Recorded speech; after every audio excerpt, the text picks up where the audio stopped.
Juha was super excited when she finally got a reply from Junho. She quickly opened it, but his message was short. He said he was about to leave the village and asked what she wanted.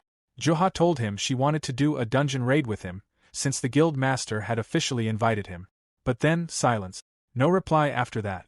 Juha started getting anxious and asked her subordinate if this meant they were rejected. The subordinate tried to calm her down, saying maybe Junho just needed some time to think. Juha, still buzzing with excitement, mentioned that her master was also joining the raid. The subordinate told her that Junho would need to make a good impression on the master. Juha argued that the kobold incident should have been enough to impress anyone, but he explained that things like that were pretty normal for top players. "We'll find out soon if he's the real deal," he added. Finally, Junho responded. He said he would join. Later, in the capital of the Rayark Empire, Junho arrived at Rockford Bank, standing in front of a massive safe. Since he was a city lord, he expected something valuable inside. Frost, standing beside him, guessed that the legendary Tears of the Sun might be hidden there.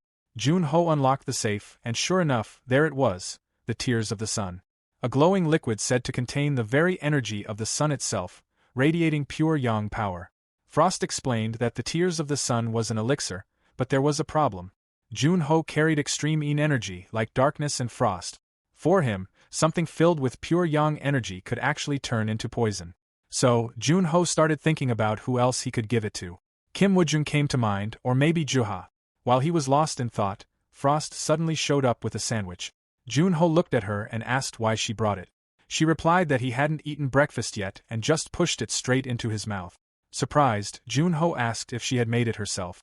Frost nodded and proudly said she went to the market, bought fresh ingredients, and made it from scratch.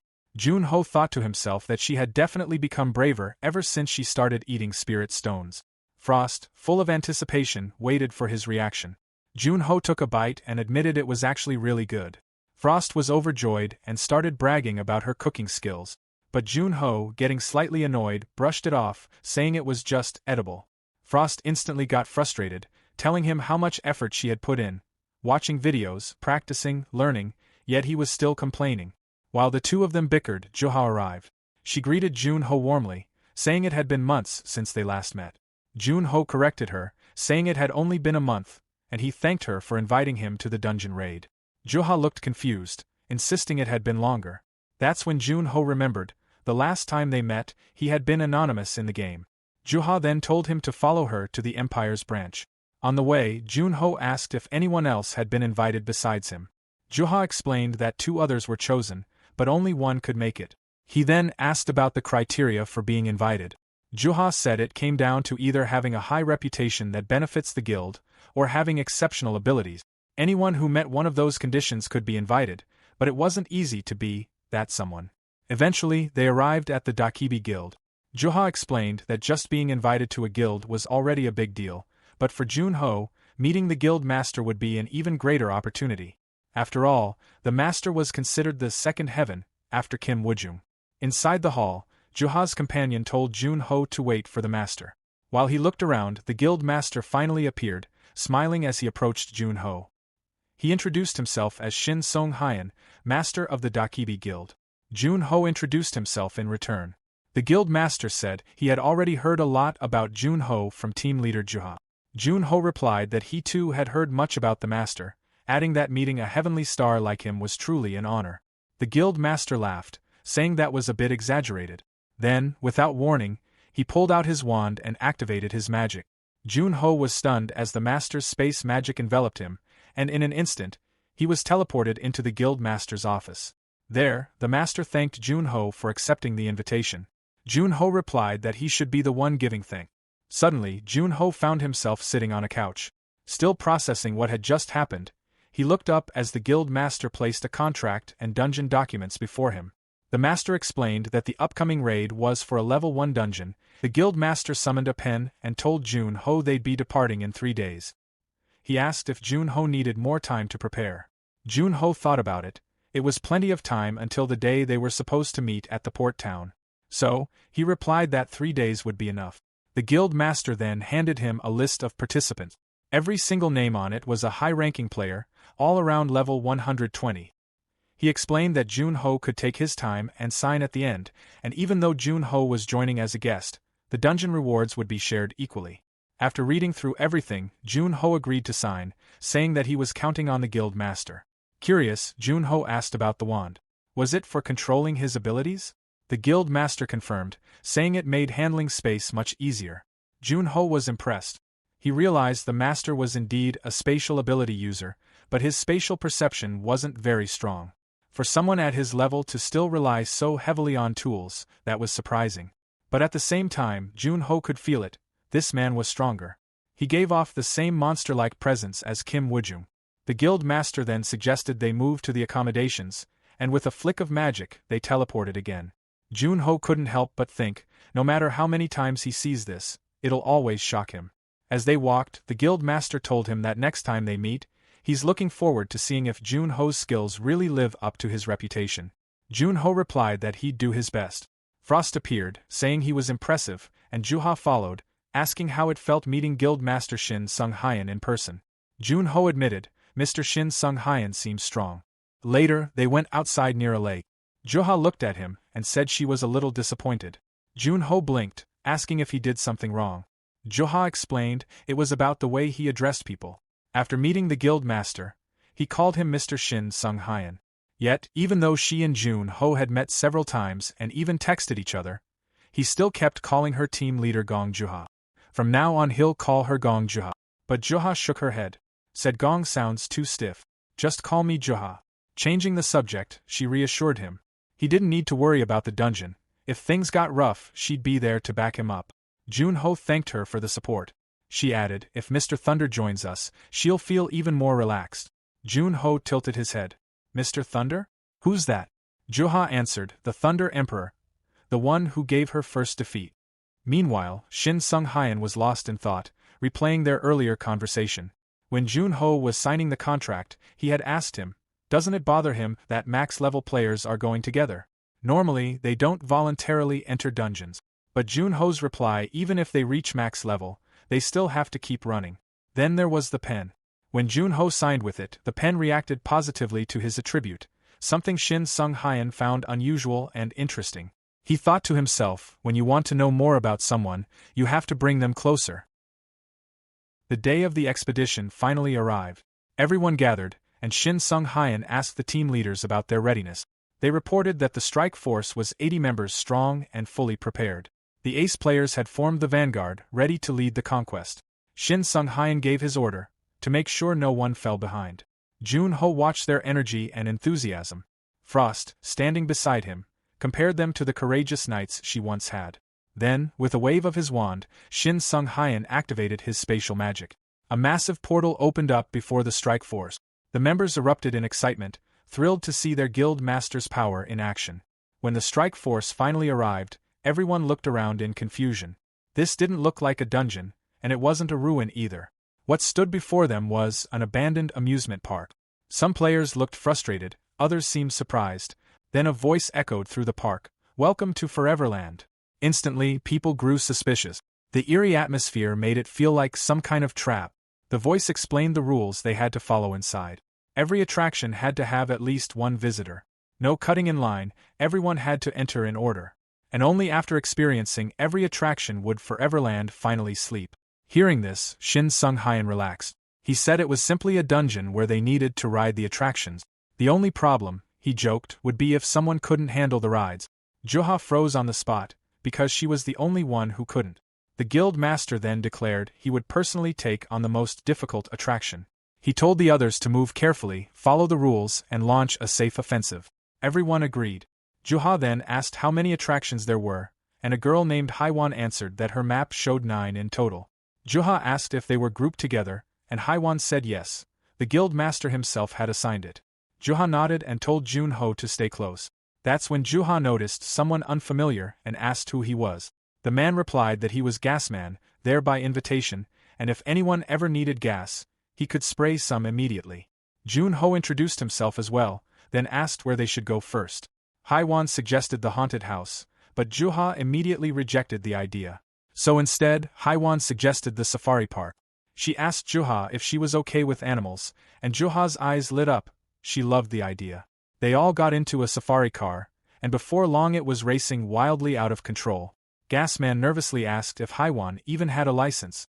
She insisted she did, but then admitted the brakes weren't working. In the very next scene, their car was already burning. Junho just sighed in disappointment and muttered, "Looks like the real horror safari begins now." They pushed forward, crossing a river. Frost was bursting with excitement, enjoying the ride. Junho asked her where she gets snacks in a place like this, and right then a roller coaster roared above them, with screams and gunfire echoing in the air. Haiwan commented that the place was actually interesting, while Juha complained that she hated it. Haiwan wondered if every attraction came with a hidden challenge. Junho guessed it was likely. They'd probably have to clear each course while following the rules set beforehand. Gasman then wondered aloud what kind of penalty they'd face if someone gave up halfway. Junho smirked and told him, "If you're curious, why not try it yourself?" Juha looked at Junho, asking why he wasn't tense at all. But before he could answer, a massive anaconda suddenly appeared, wrapping itself around them. Juha quickly launched fireballs, but to their surprise, the attacks had no effect. She wondered if it was fire-resistant, but Junho corrected her, it wasn't resistance. The snake was rapidly molting, shedding its skin every time it took damage. Juha shouted for Gasman to spray his gas. Gasman released his gas, and Juha ignited it, creating a massive explosion that set everything ablaze. Haiwan nervously asked if the monster was finally dead, but Juha told her not to jinx it. The snake burned and struggled, until a bright flash appeared and Junho cut it cleanly into pieces. The fire was so intense that the river around them evaporated. Then, the same eerie voice announced, "The safari scaly has been hunted by poachers. To maintain balance, the original Spotsy is dispatched."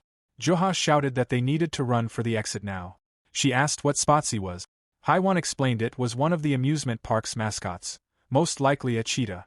Juha then asked what was different about the original Spotsy. Junho said, "We'll have to keep moving if we want to find out." In the next scene, the group finally reached an open field. Haiwan checked the map and said the exit was just up ahead. Juha, looking around, said it felt so refreshing even after walking so far, and surprisingly, she wasn't feeling hot at all. Turns out Frost was secretly cooling everyone down, and she whispered to Junho that he'd better buy her a cheesecake later as payment for her efforts. They eventually spotted the exit. Excited, Gasman dashed straight toward it, but out of nowhere, Spotsy appeared from behind and struck him down. Everyone froze in shock, not even sure what had just happened because it was moving so fast. Juha quickly tried to counterattack, but she wasn't confident she could land a solid hit.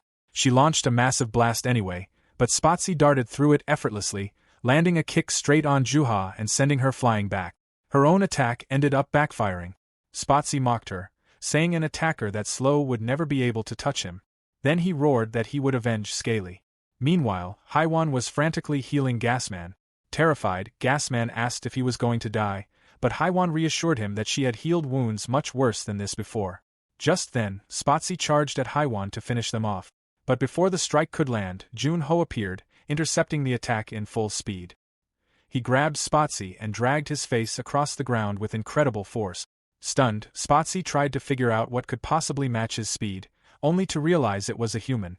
Enraged, Spotsy leapt into the sky to gain distance, but Junho followed right after, launching himself upward and striking Spotsy midair. The impact sent the monster plummeting down. And waiting below, Juha was already raging with fury. She unleashed her flames and burned Spotsy to the ground. Haiwan cautiously asked if it was finally dead, but Juha quickly snapped at her not to jinx it again. With that, they managed to escape the safari attraction. Outside, one of the guild members was already waiting. This guild member introduced himself as Jang Junghun, the vice guild master of Dakibi. He told them that the guild master had already taken down 2 mascots, leaving only Stripey and Teddy.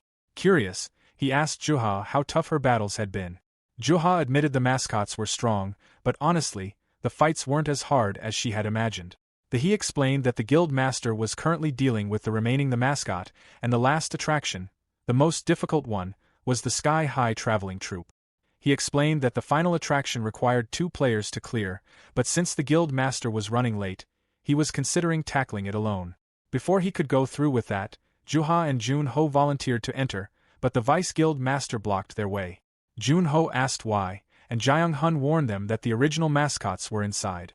Junho simply replied that he'd pay extra attention to that, but the vice guild master didn't buy it. After all, Junho had only just reached level 83. Determined, Juha stopped the vice guild master, reminding him that cutting the line was against the rules and insisting he should just trust her. Reluctantly, he backed off, and Juha and Jun-ho stepped inside. Juha muttered that their vice guild master could be a little too touchy sometimes. Inside, a voice announced that the performance was about to begin. Jun-ho pointed out that the attraction required 2 players, yet there were rows and rows of seats, more than enough for a whole crowd. Nervous, Juha worried that something might suddenly pop up from those empty seats. Then, right next to her, a man wearing a teddy mask appeared and took a seat. She tried to warn Jun-ho, but by then another mascot was already sitting beside him, staring eerily at her. Looking around, she realized they were surrounded by mascots on all sides, their creepy gazes locked on her. The show began. A joker walked onto the stage, proudly introducing them as the Wandering Sky Troupe. He laughed that if the audience didn't want to be surprised, they should wear a seatbelt, but of course there were no seatbelts. Juha felt sick just listening to him. Soon, the rest of the troupe joined him. The joker announced that the stage would now ascend to the very top. And suddenly the entire ground began to shake. All the mascots cheered wildly as the circus tent stage rose higher and higher into the sky. From below, the Vice Guild Master and Haiwan watched, concerned about what was unfolding. Juha grew more uneasy, but Jun-ho remained calm. Then the Joker introduced the troupe's most popular act, the Teddy Execution. And Juha nervously told him to be ready because if things went bad, she'd burn down everything without hesitation. Right then, all the mascots around them bowed their heads, muttering farewells. Suddenly, their forms twisted into terrifying monster, scaring Juha out of her mind. A voice thundered that Teddy himself would now select a few lucky audience members for execution. Teddy burst forward, screaming with rage. Jun-ho prepared to strike first and asked Juha to cover him, but when he turned, she was gone. Juha had teleported straight in front of Teddy, but the moment she stood before him, his monstrous scream froze her in place. Terrified, she couldn't move. Jun-ho tried to rush to her, but other mascots swarmed him, holding him back. Teddy slammed Juha to the ground, and she lay there stunned, unable to comprehend what was happening. Teddy raised its arms, ready to finish her once and for all. Then, everything froze. In that frozen moment, she heard Jun-ho's voice.